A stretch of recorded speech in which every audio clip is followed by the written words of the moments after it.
G'day YouTube. With me here today, the bike we're running you through is a 1981 Ducati Pantah 500. Now these things were a bit of an oddball from Ducati in the 80s, but definitely developed a bit of a cult following. Our owner Brian has owned this thing since the early 90s. He bought it secondhand and has loved it ever since. He'd restored it, slightly customized it, and then it got laid to waste underneath his house in Sydney, and then he moved up to the Gold Coast where it lay dormant for a number of years. He ended up reaching out to us last year. We started the process with him, and now we've got this meticulously restored and very slightly modified Ducati Pantah. I'm Tom, this is Purpose Built Moto Garage, and I'm about to run you through this Pantah restoration.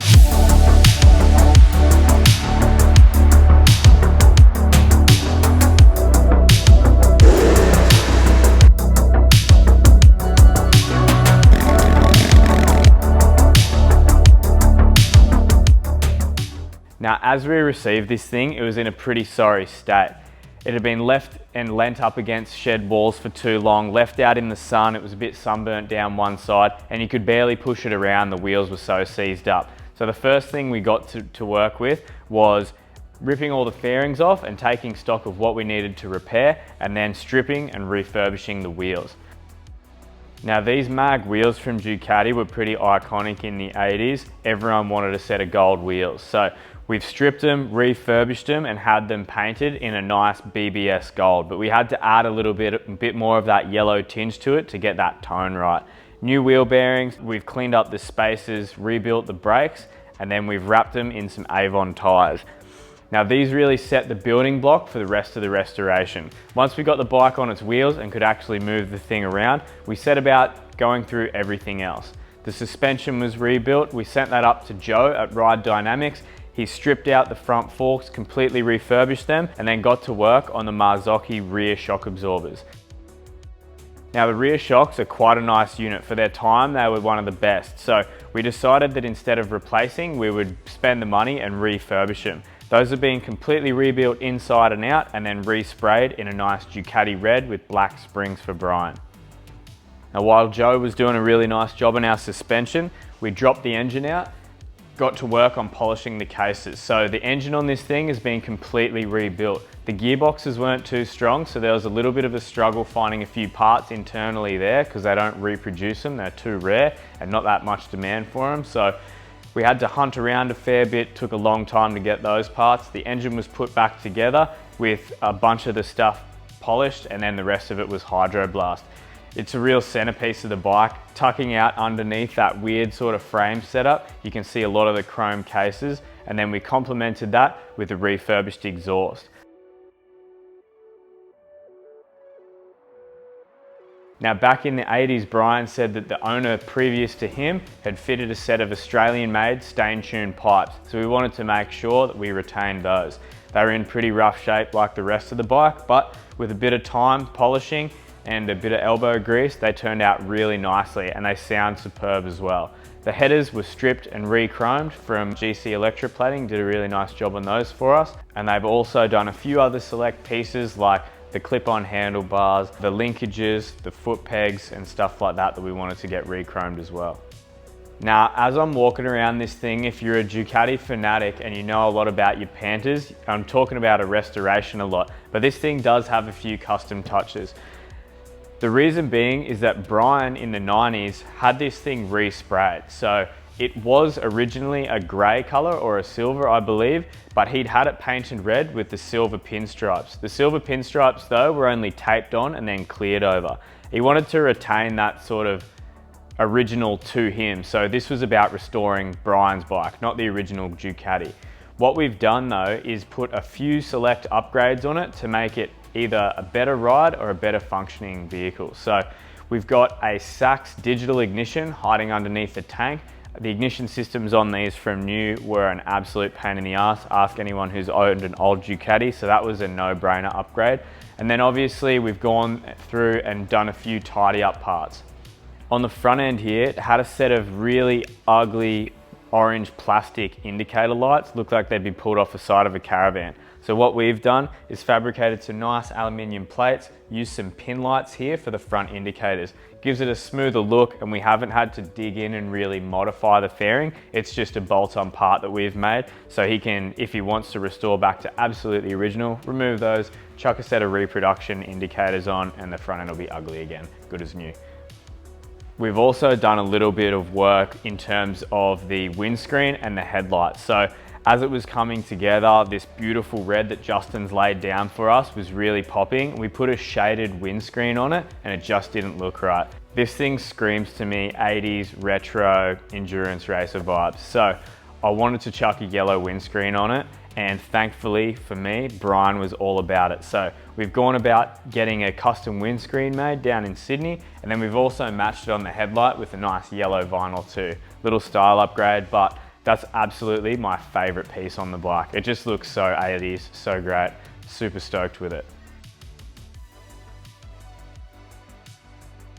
Moving behind the headlight now, we've restored his original gauges and the original dash. So we've retained all of that. So when he's in the cockpit, everything looks as it would have back in the 90s. We've used a Domino double pull throttle here to control your carburetors, upgraded to Acosado levers for a better brake and clutch feel. And then we've also used a set of our purpose-built Moto 3-button switches. Now, a really cool part of these Panthers is that you have a 2-in-1 seat setup. So you've got a stylish tail cow cafe racer look, and then with the removal of a few bolts, you can take your girlfriend down the pub. So we had this seat retrimmed by Jamison at Timeless Auto Trim as per usual. It's sort of along the factory lines of what the original seat would have looked like, but instead of vinyl that cracks and fucks out over time, it's a really nice leather, and we've also included some embroidered Ducati symbols on the back of the seat. Another awesome job by our mate Jamo. Now, let me put this back on and we can get talking about the motor. Now, as we were finishing up detailing the motor, getting all the polished parts back on, getting prepped to put it back in the frame, we had to rebuild the Delauto carbs. We were provided with a 38 and a 40 mil set. We decided to rebuild both of them and then chuck the 40 mils on, so Brian can keep the 38s as a spare or get rid of them if he wants to. With that done, the engine was ready to bolt back into the frame. We just received our powder coat back, so it was time for fluids. Which brings me neatly to today's video sponsor, Moto Australia. Now, we've been banging on about Moto, but we really do love their products. We use them on every single bike that comes through this shop, whether it be their chain lube, their brake fluids, motor oils, you name it, we use it. Link International, which is the Moto Australia distributor, have just recently upgraded their website, so you can actually jump on there, look up your model bike, and they give you a list of specific Moto products that's suitable for your bike. You can then go out and know what you're shopping for, get down to your local dealer and buy the right gear. So thanks for Moto for jumping on and supporting PBM with this video sponsorship. Now, let's get back to the bike. Now, as we were putting the frame and stuff back together, the paint was yet to be done. We sat everything on there and there was one glaring problem with this project, the tailpiece. Now, as they come, these tails look awesome. I really like the style. It's nice and boxy, very 80s, as I've mentioned about 1,000 times in this video. But what they didn't get right, I believe, is the fairing coming out the back. So, as a Ducati Pantah rolled off the factory floor, they have a big fender that comes over the rear wheel with a huge clunky tail light and two monstrous indicators, and they just had to go. I didn't want to send Brian out with this gleamingly beautiful motorcycle with a monstrosity hanging off the back of it. So I got to work on a little bit of custom fabrication, which I can show you now. Now let me turn these lights on here for you and we can check out what we've done here. So what I did was French in all the tail lights into this nice tail section. So as the shape comes, you've got a sort of nice triangular shape to work with. We could have some mounts for a tail tidy. We've chopped the fender and left it up there so it doesn't throw stuff up inside the engine cradle and battery box underneath the seat there. But we've used our Orbit LED tail light on the back here. So we had to make a cup, fiberglass that into the panel here, and then do the same with the two LED indicators. This was a really good way of cleaning up the tail, making the whole bike look a little bit more racy. We've just sort of like streamlined what the Ducati Pantah is. These Ducati Tragics might hate me for it, but Brian absolutely loves this mod, and at the end of the day, that's who we're doing this for. So a super nice custom touch here, really sort of fitting with the style of the bike and making sure that we can keep everything super clean. This Ducati Pantah has been one of the first proper restorations that we've done through the shop here, and I couldn't really think of a nicer bike to start with. I'll be honest, I didn't really know anything about the Ducati Pantah when we first started this, but like everything else, we're passionate about what we're doing here, so we put the time in, learned what we were after, and then turned out this incredible machine. I can't wait to hand this thing over to Brian because I know it absolutely means the world to him. He's had this bike for a long time now, and I'm sure it's going to make his day when we get him on it for the first time and take him out for a ride. I'm going to give it a bit of a start now. You guys can hear this thing running, this absolute symphony of twin excellence, and then I'm going to take you out for a ride on it. I can't wait for you guys to hear this thing. Hold on a second. A little bit of choke, some juice. Let's go.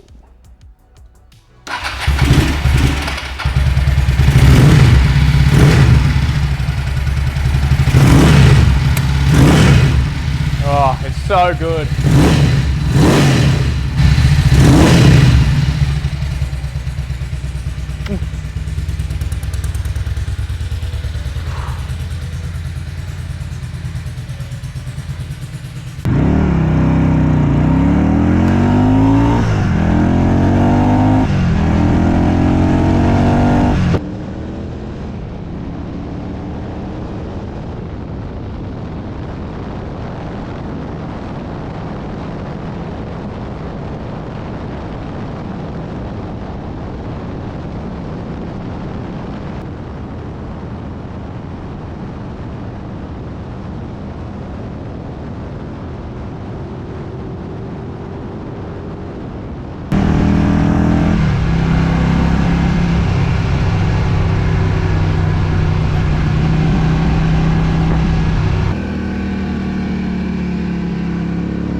Purpose Built Moto has built a great community of both riders and builders around what we do. Whether you love our builds, you use our parts on your project, or you're just here for the content that we create on social media, thanks for being part of our tribe. Next time you're in the garage planning out your build, or you're just tinkering around, make sure you jump on to purposebuiltmoto.com, support the cause and grab a few parts for your pride and joy.